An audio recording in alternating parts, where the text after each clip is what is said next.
खूप सुंदर. तुम्ही नव्यानं काम करताय अण्णांच्या बरोबर, तर हे करता करता तुम्हाला दररोज काय अनुभव येतोय?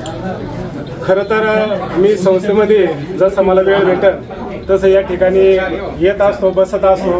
अण्णांकडं नवीन नवीन अनुभव मला त्या ठिकाणी शिकायला भेटतात. अनेक ठेवीदार या ठिकाणी ठेवी करायला येतात, अनेक कर्जदार या ठिकाणी कर्ज घेण्यासाठी येतात. एक उदाहरण मी तुम्हाला देतो. माझा एक मित्र या ठिकाणी त्याला गाडी घ्यायची होती आणि तो कर्ज घेण्यासाठी आला. मी त्या ठिकाणी साईडला बसलेलो होतो. चेअरमन साहेबांची त्यांची चर्चा झाली. चर्चा झाल्याच्या नंतर ते म्हटले चला चहा घेऊ, म्हणजे माझा वर्गमित्र असल्यामुळं चला चहा घेऊ म्हटले. तर मी म्हटलं चहा नाही घ्यायचं, तर ते म्हटले ताक घेऊ. तर ताक घेऊ. मी म्हटलं अण्णा घेऊ आपण ताक. तर अण्णांनी मला एका शब्दात सांगितलं की जो माणूस आपल्याकडं एखादं काम घेऊन आला, एखादी मदत मागण्यासाठी आला, तर त्याच्याकडून आपण कुठल्याही प्रकारचा त्या ठिकाणी म्हणजे काय घेण्याचं हे नाही ठेवलं पाहिजे, अपेक्षा नाही ठेवली पाहिजे. आपण देण्यासाठी बसलो तर यातून आपण घेण्यासाठी या ठिकाणी बसलेलो नाही. म्हणजे स्वार्थी काम करायचं आणि सोजोळ प्रेम भावाने काम करायचं, असा उद्देश त्या ठिकाणी अण्णांचा आहे. धन्यवाद. एक कलावंत आपल्याजवळ आहेत, रमेश खोडे, आणि ते खरोखर एक लोककलेशी नातं जपणार आहेत आणि विशेषतः संगीतरत्न दत्ता माडिक पुणेकरांना यांच्यावर प्रेम करणारे आणि त्यांच्याशी नातं जोडणारे. आत्तासुद्धा तुम्ही अण्णांशी आपण गेल्या वर्षापासून खूप जवळ आलेलो आहे. आजच्या वाढदिवसाला कसं वाटतंय अण्णांचं? एकदम व्यवस्थित वाटते, गोड वाटते, समाधान वाटते. अण्णा हा शब्दच मोठा आहे. दोनच अण्णा झाले, एक प्रतिदत्ता म्हाडिक, त्यांना लोक अण्णा म्हणायचे, आणि दुसरे अण्णा असतील तर ते म्हणजे वसंत अण्णा जगताप. आपल्या कुटुंबाचा जो मेन प्रमुख असतो त्याला आपण आपल्या घरामध्ये अण्णा म्हणतो. तर आता हे अण्णा वसंत अण्णा जगताप हे आपल्या घरापुरतेच नाहीत, तर ते अख्ख्या कुटुंबाचे अण्णा झाले. समाधान वाटलं.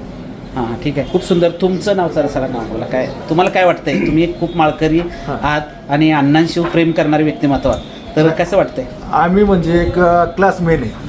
हां, म्हणजे नाव सांगा. हां, विष्णू रामभाऊ डावकर. हां, विष्णू डावकर. सॉरी. हां, बोला. आमचं म्हणजे बालपण लहानपणापासून ह्याच गावात गेले, ह्याच गावचे आम्ही.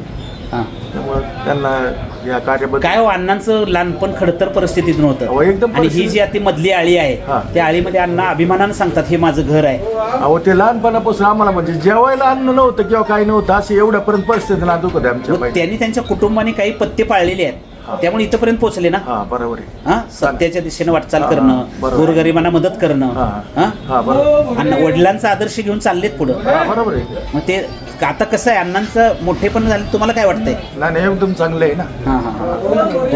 तुम्ही काका तुमचं नाव? ठीक आहे. या ठिकाणी माननीय वसंतराव जगतापांना यांच्या वाढदिवसाच्या निमित्तानं या ठिकाणी अळकुटीहून होऊन बाबा आलेले आहेत. आपण अण्णांच्यावर खूप जवळीकतेनं प्रेम करता आणि खरोखर अण्णांचा हा वाढदिवस संघर्षमय वाढदिवस आहे असं मला नेहमी सातत्यानं वाटतं. एका 25 वर्षाच्या पतसंस्थेतून पुन्हा अण्णा नव्यानं उभा राहिलेल्या साई समर्थ पतसंस्थेमध्ये आलेले आहेत. काय वाटते आपल्याला? अण्णांच्याबद्दल जर सांगायचं झालं तर एक प्रामाणिक माणूस आणि एक सच्चा माणूस.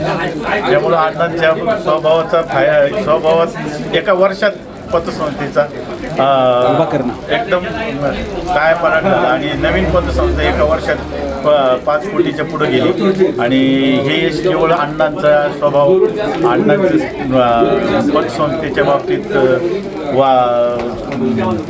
वागणं स्ट्रिक्ट आणि पारदर्शी कारभार असल्यामुळं अण्णांच्या बाबतीत जर सांगायचं ठरलं तर अण्णा एक पतसंस्थेच्या बाबतीत एकदम सक्षम चेअरमन आहे असं मला वाटतं. खूप सुंदर आपण प्रतिक्रिया दिली. आपणही साहेब सांगा, काय अण्णांच्या विषयी काय वाटतंय?